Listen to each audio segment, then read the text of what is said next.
já que você quer saber de spoiler, né, pedir também para o Nando explicar para a gente como é que funciona isso, né, para ver spoiler.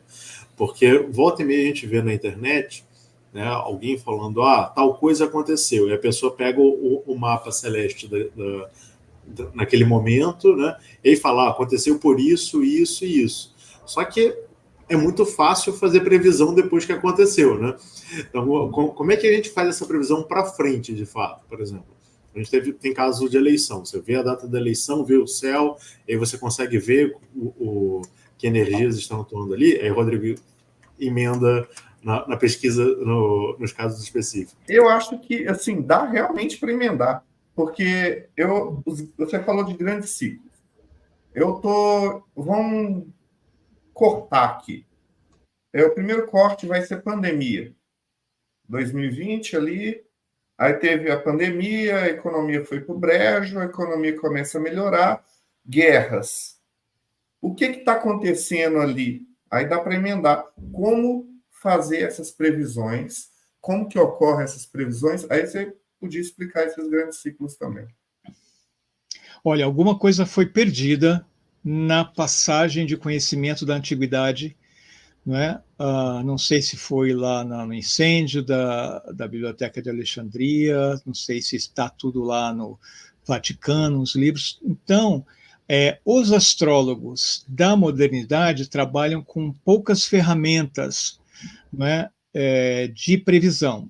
Então, existem preferências. Os helenistas lá tinham preferências de técnicas, os muçulmanos tinham outras preferências, os da astrologia hebraica têm outras preferências, e ainda hoje o grupo de astrologia védica da Índia tem outras preferências.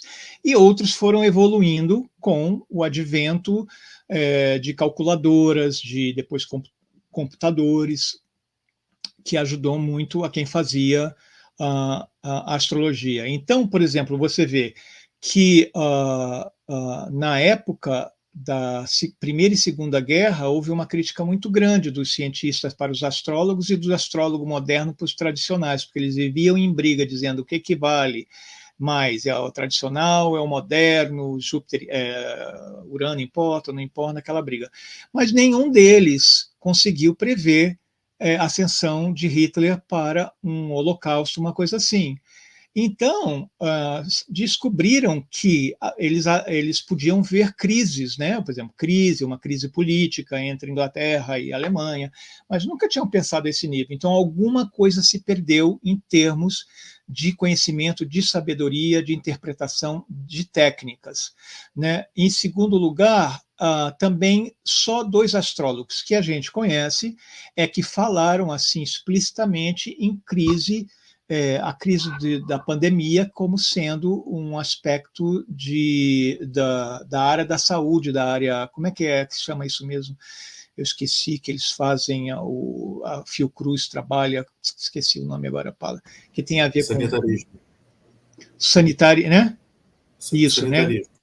Sanitarismo, Eles conseguiram falar isso, os 2 faleceram, ótimos astrólogos. Um morava aqui em Montevidéu, visitou o Brasil, eu conheci em São Paulo, uma figura incrível, super, né? Ele nasceu, eu nunca sei direito lá onde ele nasceu lá, mas ali perto da Iugoslávia ou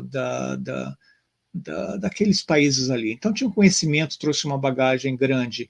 E o outro é o André Barbeau, que muita gente já leu, comprou o livro dele na editora Pensamento, francês, morreu com mais de 90 anos, que se interessava muito pelos ciclos. E ele e um colega fizeram esse índice dos ciclos de planetas. Também tive assim a honra de trocar correspondência com ele. Era muito difícil, porque eu não escrevo, não falo francês, e ele não escreve, não fala português nem inglês, então, sem a internet na época, eu não conseguia traduzir as cartas, tinha que ser, mas era muito difícil. Mas eu guardei umas cartas dele, ganhei um livro, e era meu sonho conhecê-lo, mas não deu, né? Eu não pude ir à França, ele faleceu.